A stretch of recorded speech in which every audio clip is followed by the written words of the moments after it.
Hello, Karen here with Big Cartel support team. I am back to walk you through how to manually add shipping rates to your Big Cartel shop, which we need to do in the admin. So I'm going to go ahead and hop over there.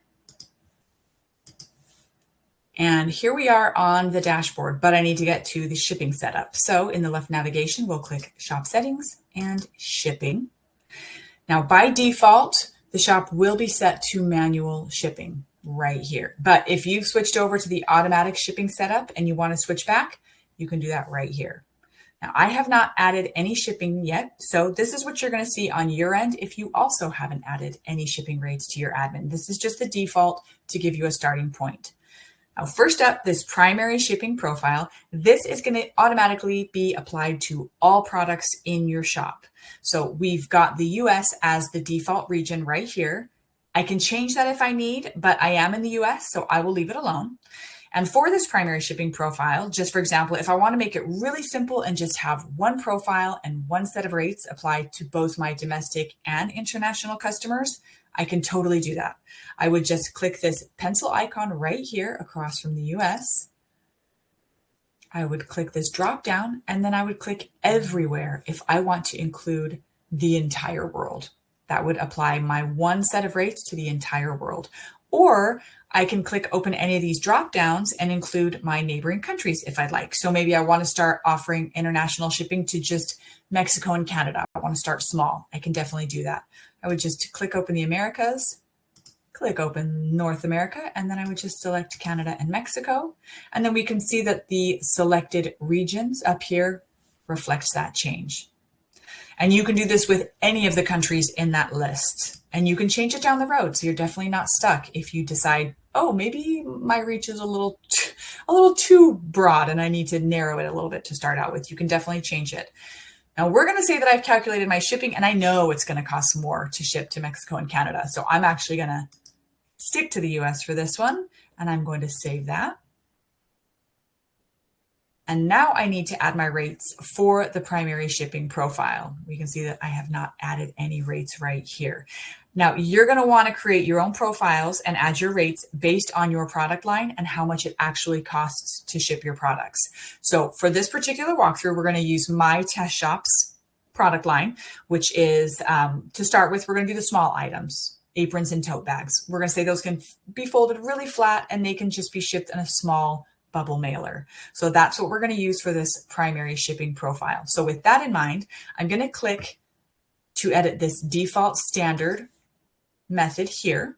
We're going to say it costs me $5 to ship one tote or apron in that little bubble mailer. We're going to say it's $2 for each additional tote or apron. We're going to save that rate. All right, now as we can see, the price for the first item in the order is $5. The price for each additional is $2. So taking this into account, if I have a customer who orders maybe one tote bag, they're going to be charged $5 for shipping.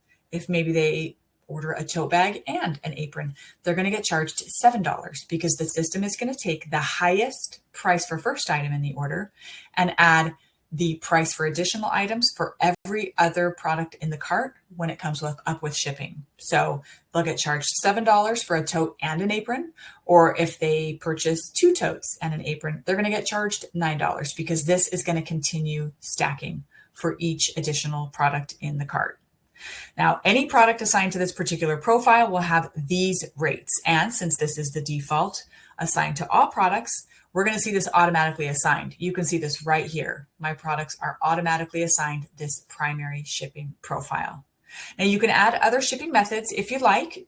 You would just click add a rate and we could offer local pickup to local customers or local delivery. If this is a digital download, we can indicate that. And we can also do our international here as well. So you are not limited to just offering one method. No worries there. Now I can add a new region to this primary profile. So if I do want to offer shipping to Mexico or Canada, I can do that. So we'll just click add a new region.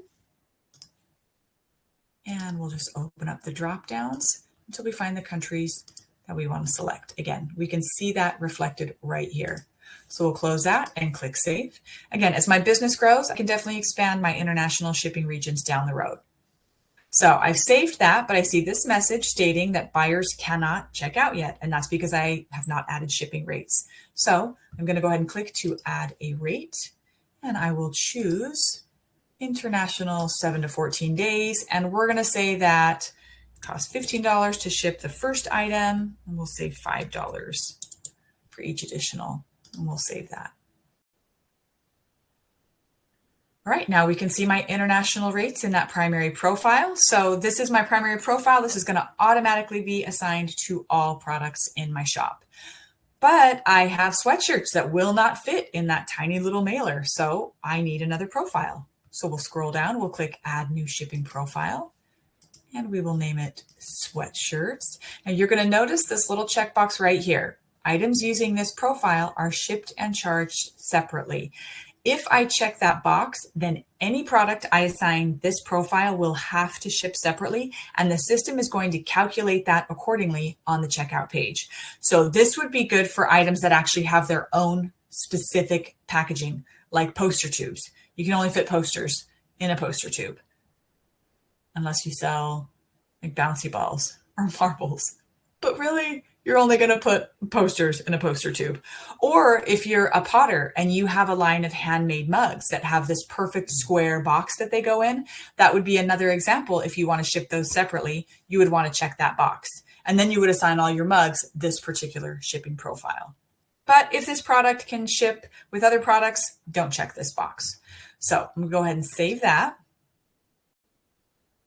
We'll scroll down, and here we go. We do need to add a region and rates. So we will add a region.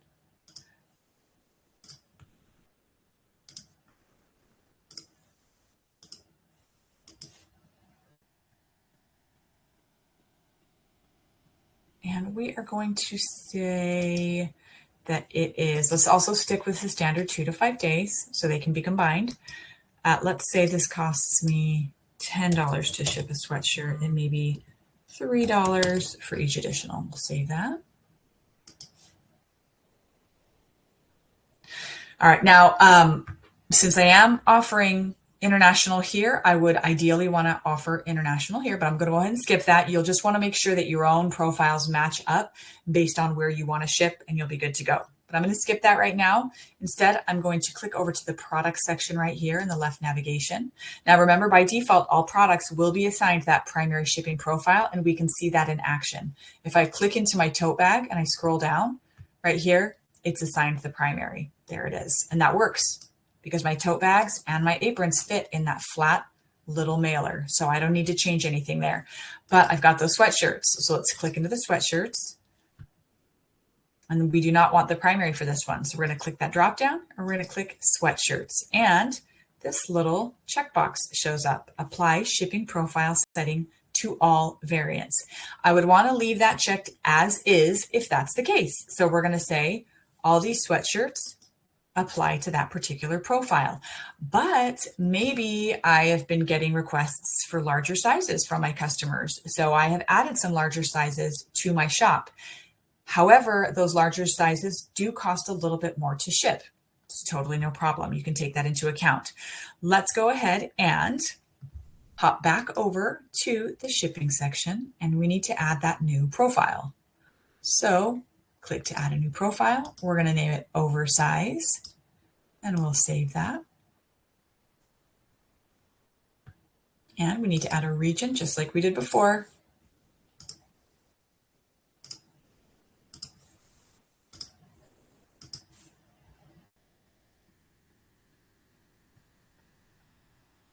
Okay, and we also need to add rates just like before. We're going to stick to that 2 to 5 days so that shipping can be combined. And let's say that it costs $12 for those larger sizes for the first one, and we'll say $4 for each additional.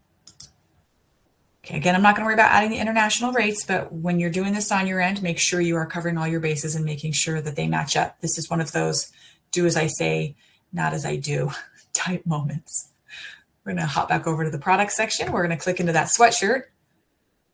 Okay, so we can see the sweatshirts is assigned, but I do need to add those larger sizes and use the oversized profile. So I'm going to go ahead and choose oversize from the dropdown. I'm going to uncheck this because I do not want it to apply to all my variants. I'm going to save that. And now I'm going to go back in and add those larger sizes. We'll click Manage Variant Groups, and let's add those now.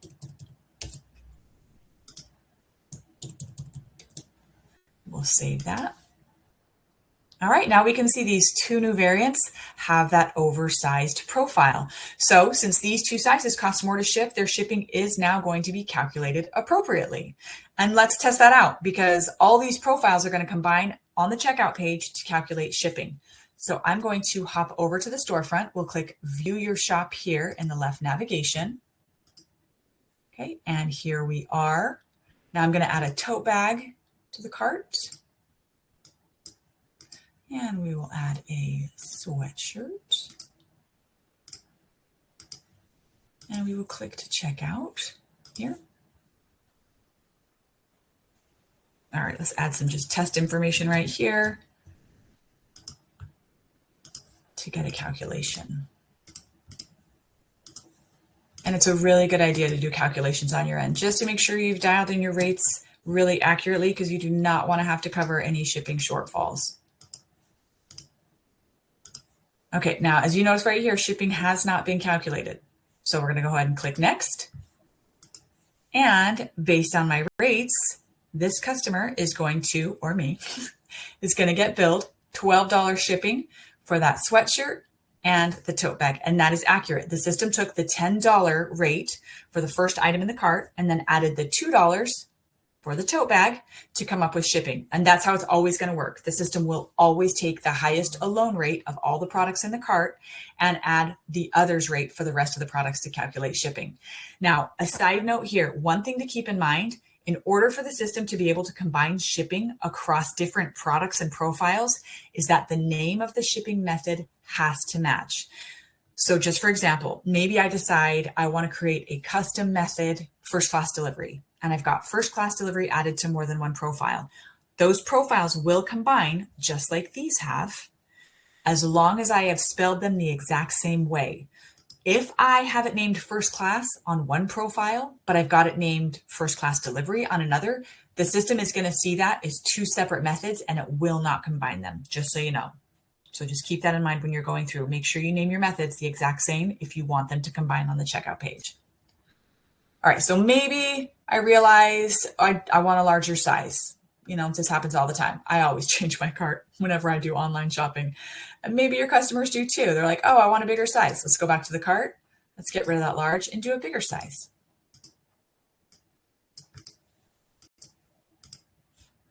There we go. The system is always going to take those changes into account based on your rate. So you don't have to worry about that. See, already I changed it from the large to the XXXL. And right now the system automatically updated that. So irrelevant of how the customer changes the cart contents, your checkout page is always going to calculate based on your rates. And you can adjust your rates as you go. So if you get a few orders and you realize, well, maybe you're charging a bit too much or not enough, you can change your shipping rates in the admin until you actually get them dialed in. So no matter what the customer adds or adds and deletes or re-adds and starts over, the checkout page will always charge based on your rates. So you don't have to worry about that. And that is how the manual shipping setup works for your Big Cartel shop. I hope that helps. If you have any questions at all as you're setting up your own rates, please do not hesitate to reach out. We can always help you. You can email us at support@bigcartel.com, or if you're logged into the admin, just click Get Help in the left navigation. You can send us a message that way. You can also check out our help site. There is a ton of helpful information on our help site. You can't go around checking there first, but again, we're always here to help you out. Thanks so much for watching.